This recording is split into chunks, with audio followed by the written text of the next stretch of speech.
नमस्कार दोस्तों, मैं दीपक राणा आप सभी का हार्दिक स्वागत करता हूं आपके अपने YouTube चैनल अपग्रेड एकेडमी पर। जैसा कि प्यारे दोस्तों, आप सभी को पता होगा 10th क्लास एनसीईआरटी मैथ में हम पढ़ रहे थे अपनी एक्सरसाइज 7.2 और इससे पहले वीडियो में मैंने आपका क्वेश्चन नंबर 1 ऑलरेडी करा दिया है। यदि आपने वो क्वेश्चन नंबर 1 नहीं देखा है, यानी कि आपको जो ये पहली वाली वीडियो है ना, जिसमें मैंने आपको क्वेश्चन नंबर 1 करा रखा है, वो देखनी बहुत ज़्यादा ज़रूरी है, क्योंकि मैंने उसमें आपको एक्सरसाइज 7.2 से रिलेटेड जो कॉन्सेप्ट्स थे ना वो समझा रखे हैं, ठीक है ना। और साथ के साथ हमने अपना उसमें क्वेश्चन नंबर 1 भी कर रखा है, और जिसमें मैंने आपसे बोला था कि भी आपको उसमें ना एक सेक्शन फॉर्मूला होता है हमारा, यानी कि विभाजन सूत्र, वो अच्छे से आपको याद करना है, क्योंकि मोस्टली क्वेश्चन में आपको वही लगेगा। और इसके अलावा एक मिड पॉइंट फॉर्मूला यानी मध्य बिंदु सूत्र वाला भी लिखवा रखा है। तो आप पहले उस क्वेश्चन को देखिए, यानी कि जो भी मैंने बेसिक कॉन्सेप्ट करा रखे हैं उनको समझिए, वो रूल याद कीजिए। उसके बाद आप इस क्वेश्चन को पहले खुद से ट्राई करके देखिए, नहीं सॉल्व होता तब आप उसके बाद ये वीडियो को देखिए। और दोस्तों, जो भी क्वेश्चन मैं आपको यहाँ कराने वाला हूँ वो सभी हमारे बाइलिंगुअल होंगे, यानी कि हम इन्हें इंग्लिश में भी और हिंदी में भी, दोनों की दोनों लैंग्वेज में डिस्कस करेंगे। जो हिंदी में करना चाहते हैं हिंदी में कर सकते हैं, और जो इंग्लिश में करना चाहते हैं तो इंग्लिश में कर सकते हैं। तो चलिए दोस्तों, आज स्टार्ट करते हैं अपना क्वेश्चन नंबर 2। तो पहले स्टेटमेंट रीड करते हैं। क्या पूछ रखा है? Find the coordinates. हमें कोऑर्डिनेट्स फाइंड करने हैं of the points of the trisections. अभी मैं समझाऊंगा इस वर्ड के बारे में कि भी इसका मीनिंग क्या होता है। Of the line segment joining, हमें ये दो पॉइंट दे रखे हैं कि जो लाइन सेगमेंट है ना, इन दो पॉइंट्स से ज्वाइन करता है हमारा। अब जैसे कि मैंने एक वर्ड यहाँ पे क्या किया, अंडरलाइन किया, इसका हिंदी मीनिंग क्या होता है? समत्रिभाजित। आप हिंदी से अच्छे से समझाओगे। समत्रिभाजित का मतलब क्या होता है? सम। सम का मीनिंग क्या होगा? समान। त्रि का मतलब तीन, भाजित यानी भागों में विभाजित करना। यानी कि जब हम किसी भी लाइन को तीन समान भागों में विभाजित कर देते हैं तो वो क्या कहलाता है? आपका ट्राई सेक्शन कहलाता है, समत्रिभाजित करना कहलाता है। अब ये पूछ कर रहा है हमसे, पॉइंट्स पूछ रखा है, इन दोनों पॉइंट्स के बीच में आएंगे जो ट्राई सेक्शंस के। अब देखिए, मैं इसको ना फिगर से समझाता हूँ, उससे आपको ये चीज़ें अच्छे से समझ में आ जाएगी। सबसे पहले क्या किया मैंने, एक लाइन सेगमेंट बना लिया यहाँ पे। अब इन्होंने कोई भी पॉइंट के नेम नहीं दे रखे हैं, तो ये मान लीजिए मैंने ए पॉइंट मान लिया इसको, और इसको मैंने बी पॉइंट मान लिया। अब ए के पॉइंट क्या है? 4 -1, ये यहाँ लिख देंगे। बी के पॉइंट क्या है? -2 और -3, इसको हमने यहाँ लिख दिया। अब जो बात की गई थी भी ट्राई सेक्शन की, ट्राई सेक्शन का मीनिंग मैंने क्या बताया? जब हम किसी भी लाइन सेगमेंट को यानी रेखाखंड को समान तीन भागों में विभाजित कर देते हैं।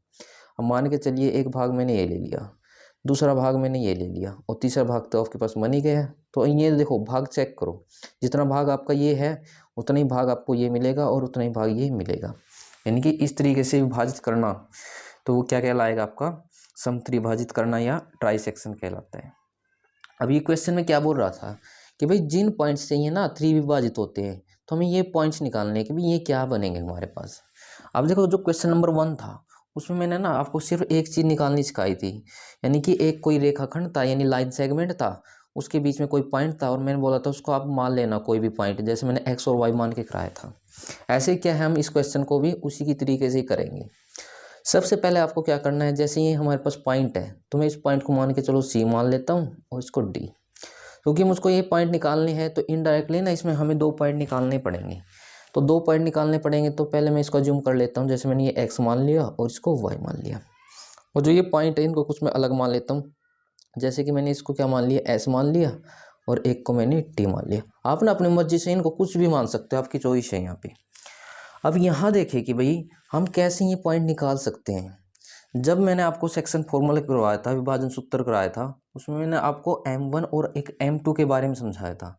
M1 और M2 क्या होते हैं? आप बोलोगे हमारे रेशो होते हैं। यदि आपको इस क्वेश्चन में x और y की वैल्यू निकालनी है, तो सबसे पहले ना इसमें हमें अपने रेशो का पता होना चाहिए। अब रेशो हम आसानी से निकाल सकते हैं। वो कैसे? आपको ये पता ही चल गया है कि भाई मैंने क्या कर लिया, इनको समान तीन भागों में विभाजित कर लिया। यदि मैं ना इस भाग को 1 यूनिट मान लेता हूँ, एक इकाई मान लेता हूँ, तो अगला भाग क्या होगा? आप बोलोगे वो भी एक ही होगा, और अगला भी क्या होगा? एक ही होगा, क्योंकि ये हमारे ना तीनों के तीनों पार्ट इक्वल है। यदि आप इसको x मानोगे तो ये भी x होगा, ये x, या फर्दर कुछ और मानते हो तो वो भी हमारे समान ही आएंगे। लेकिन अब यहाँ देखिए, हम किस भाग की बात कर रहे हैं? आप बोलोगे मैं इस पॉइंट की बात कर रहा हूँ, इस बिंदु की बात कर रहा हूँ। तो इस बिंदु के लिए रेशो क्या बनेंगे? देखो यहाँ से लेकर यहाँ तक के लिए जो यूनिट है यानी रेशो है 1 लेंगे हम, बट यहाँ से लेकर इस बिंदु तक काउंट करना है आपको, ठीक है ना। तो यहाँ से लेकर यहाँ तक की जो दूरी है वो कितनी बन जाएगी, थोड़ा ना मैं इसको इस टाइप से डार्क करा रहा हूँ, तो आप बोलोगे यहाँ तक की जो बिंदु की दूरी है वो मेरे पास 2 यूनिट बन जाएगी, जिसे मैं नीचे लिखवा देता हूँ। तो कहने का मतलब इस बिंदु के लिए, इस पॉइंट के लिए जो रेशो बनेगा ना अपने पास, वो बनेगा 1:2। आपको ये बात समझ में आई होगी। उसके बाद यदि मैं बात करूँ कि भाई जो ये पॉइंट है इसके लिए रेशो क्या बनेगा, चलिए ठीक है ना, ये ज़्यादा आपके लिए मुश्किल हो जाएगा, पहले ना हम ये पॉइंट ही निकाल लेते हैं, बाद में मैं आपको ये चीज़ समझाता हूँ। तो अभी देखिए हमारे पास क्या है, आप बोलोगे M1 और M2 है। उसके बाद क्या है, यहाँ से आपको स्टार्टिंग करनी है, ये आपका X1 बनेगा और ये Y1 बनेगा, ये आपका X2 होगा और ये Y2 होगा।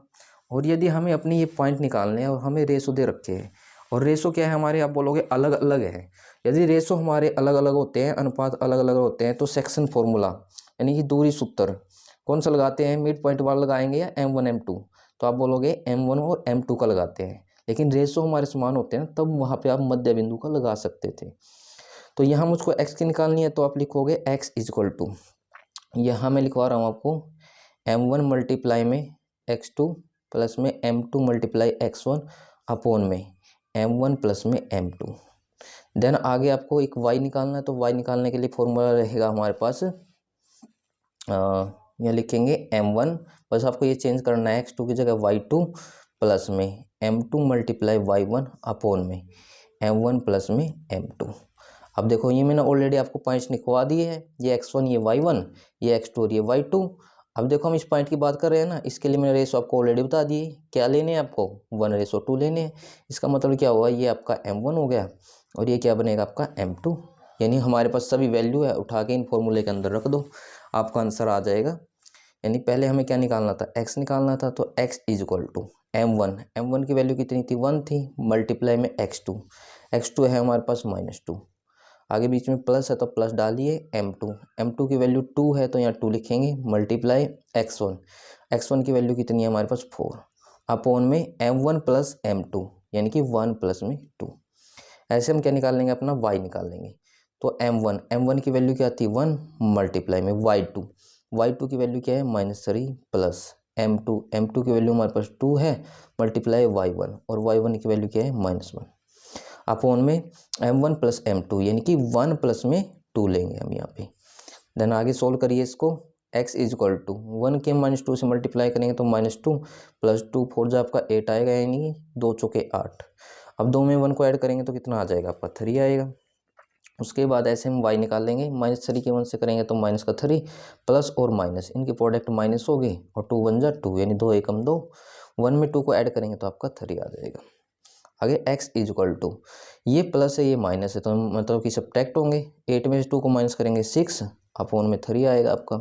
यहाँ y इजक्वल टू, जब दोनों साइन सेम होते हैं ना तो वो ऐड होके साइन आपका माइनस का देते हैं, तो ये तो 5 हो जाएगा, साइन लगा देना माइनस का, अपॉन में हमारा 3 था। यानी कि जो x और y की वैल्यू आएगी वो आपके पास क्या आएगी, x इजक्वल टू 2 आ जाएगा और y इजक्वल टू तो आपका ये सेम ही रहेगा, माइनस का 5 अपॉन में 3 आ गया। तो पहला जो क्वेश्चन आपसे पूछ रखा था ना कि हमें ना ये पॉइंट निकालने थे x और y के, x की वैल्यू हमारे पास 2 आ गई और y की वैल्यू क्या आई है हमारे पास -5 अपॉन 3, तो हम इसको यहाँ लिख देंगे माइनस का 5 अपॉन में 3 आ गई। तो ये इसका क्या आ गया अभी पहले क्वेश्चन का आंसर, यानी कि हमने एक पॉइंट निकाल लिया। अब हमको क्या निकालना है सेकंड नंबर पे, ये पॉइंट निकालना है। अब ये कैसे निकालेंगे, यानी कि ये हमने मान रखा है एस ओ टी, बस आपको क्या करना है, फॉर्मूला तो आपका सेम ही रहेगा आपका, ये जहाँ x होगा वहाँ आपको s रखना है और जहाँ y होगा वहाँ आपको t रख देना, बाकी आपको एच टी रखना है। बट इसमें एक चेंज क्या आएगा, जो मैं आपको स्टार्टिंग में छुड़वा रहा था कि भाई अभी नहीं करना है, जब मैं इसको सोल्व कराऊंगा तब बताऊंगा। तो इस पॉइंट के लिए ना रेशो में भी आपका अंतर आएगा, यानी डिफरेंस आएगा। वो क्या, अब हम इस बिंदु से लेकर इस बिंदु तक की बात कर रहे हैं, तो यहाँ से लेकर यहाँ तक की दूरी 1 यूनिट है ना, लेकिन अब बात करेंगे इस पॉइंट की, तो यहाँ से लेकर यहाँ तक की दूरी क्या बनेगी, आप बोलोगे 1 और 1 2, तो यानी कि अब की बात आपका रेशो चेंज हो जाएगा, जो इस डी पॉइंट के लिए रेशो बनेगा वो 2:1, जबकि इस पॉइंट के लिए रेशो क्या था हमारे पास 1:2 था। बाकी आपको सेम करना है, इनडायरेक्टली सभी वैल्यू हमारे पास x1 y1 x2 y2 ये सेम रखने हैं, बस रेशो चेंज कर देना, x और y की जगह s और t रख देना, आपका आंसर आ जाएगा। आप ट्राई करना चाहते हो तो कर सकते हो, ठीक है ना। उसके बाद अपना सॉल्यूशन चेक कर सकते हो भी क्या बना आपका। देन यहाँ पे मैं लिखवा देता हूँ s, फॉर्मूला सेम है, अब दोबारा लिखवाने की जरूरत नहीं है मेरे ख्याल से। m1 के लिए वैल्यू आपकी बार आपकी 2 बनेगी, ठीक है ना, मल्टीप्लाई में x2 की वैल्यू मेरे पास -2 थी प्लस में। देन आगे क्या था मेरे पास ये m2 की वैल्यू 1 है, मल्टीप्लाई में x1 की वैल्यू हमारे पास 4 है, अपॉन में m1 प्लस में m2 यानी 2 प्लस में 1। देन y की जगह हम क्या रखेंगे, t रखेंगे ना, बाकी फॉर्मूला सेम। m1 की वैल्यू 2 मल्टीप्लाई में, देन आगे क्या था मेरे पास y2 की वैल्यू -3 प्लस में। देन आगे है हमारे पास m2 की वैल्यू क्या है हमारे पास 1 है, मल्टीप्लाई में y1, और y1 की वैल्यू कितनी है -1, और अपॉन में क्या आएगा m1 प्लस m2 यानी कि 2 + 1। बस अब इसको सोल्व कर दीजिए, आपका आंसर आ जाएगा। तो यहाँ s इक्वल टू इसकी करेंगे तो -4 प्लस में 1 की 4 से करेंगे तो आपका 4 आएगा। उसके बाद 2 में 1 को ऐड किया तो आपका 3 आएगा। ऐसे ही t को सोल्व करिए, 2 की -3 से करेंगे तो -6 आएगा, प्लस और माइनस आपका माइनस बनेगा, यहाँ पे 1 आ जाएगा। 2 में 1 को ऐड करेंगे तो आपका 3। बस अब इसको सोल्व करेंगे तो s इक्वल टू, ये माइनस और ये प्लस है तो कैंसिल करेंगे तो 0/3 आएगा। ऐसे ही t इक्वल टू, दोनों साइन सेम, ऐड होके साइन माइनस का यानी कि -7 अपॉन में 3 आ गया। और 0 के समथिंग कुछ भी हो वो हमेशा क्या होगा, 0 ही आएगा। देन t के लिए वैल्यू क्या आ जाएगी हमारे पास, -7 अपॉन में 3 आ जाएगी। तो बस हमें सेकंड नंबर पे यही निकालने थे s और t की वैल्यू। तो मैं आपको दिखा देता हूँ क्वेश्चन में। अब देखिए क्वेश्चन था मेरे पास ये, s और t के लिए हमारी वैल्यू क्या होंगी। आप बोलोगे s के लिए वैल्यू मेरे पास 0 आ गई और t के लिए वैल्यू मेरे पास -7/3। तो d के पॉइंट ये आ गए, c के पॉइंट मैंने ऑलरेडी निकलवा दिए थे आपको। तो बस इस टाइप से आपको अपने क्वेश्चन निकालना था। यदि ये ट्राई सेक्शन के बजाय और भी आगे तक बढ़ाता तो हम वो भी इजीली निकाल देते हैं। देखो सभी जो कॉन्सेप्ट है यानी पॉइंट्स आपके सेम रहते हैं, जो डिफरेंस आता चलता ना वो आपके रेशो में आता। तो आपको बस रेशो देखने थे इस टाइप के क्वेश्चन में, बाकी फॉर्मूला आपका सेम का सेम चलता, कुछ भी चेंज नहीं आता इसके अंदर। तो इस टाइप से हमको क्या करना है, ये क्वेश्चन नंबर 2 को सोल्व कर लेना है। यदि आपको इस क्वेश्चन में फिर भी कोई डाउट लगता है तो आप कमेंट करिए, जहाँ पे जिस स्टेप में आपको डाउट है आप कमेंट करके पूछ सकते हैं, और कमेंट बॉक्स में मैं आपका उसका रिप्लाई ज़रूर करने की कोशिश करूँगा। तो दोस्तों इस वीडियो में इतना ही, कल मिलते हैं अपनी नेक्स्ट वीडियो में अपने नेक्स्ट क्वेश्चन के साथ। Thank you very much for watching my video.